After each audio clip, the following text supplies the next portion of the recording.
None of this is personal, Mr. O'Brien, but we do have to hold people to account. And there is zero accountability, it seems to me. You want to claim credit for the successes, but when the wheels came off and people are dying and a nation of women are terrified this morning, you want to say, we've done a lot of good work. Let's have a scoping exercise. No. And when I'm safely, as set up by the Minister and given permission in the USA on some boardroom, you'll find out what really happened.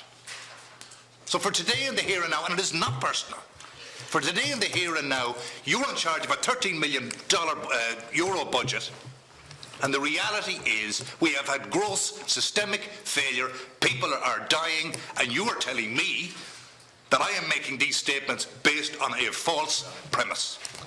Yes, I am. Yeah, well, you're wrong. No. Let me tell you, you're wrong. Why don't we both wait? Why don't we both wait until the outcome of the expert review?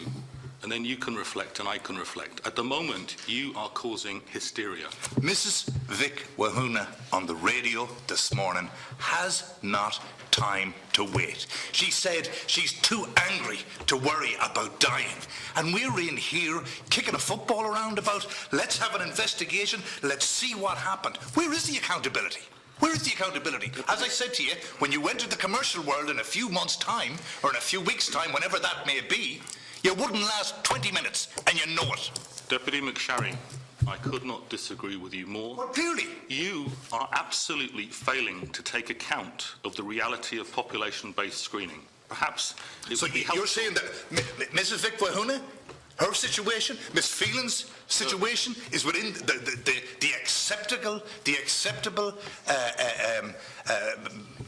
I'm not describing margin for error? I'm not describing anything as acceptable. What I am telling you is that the screening program, no population-based screening program, is perfect.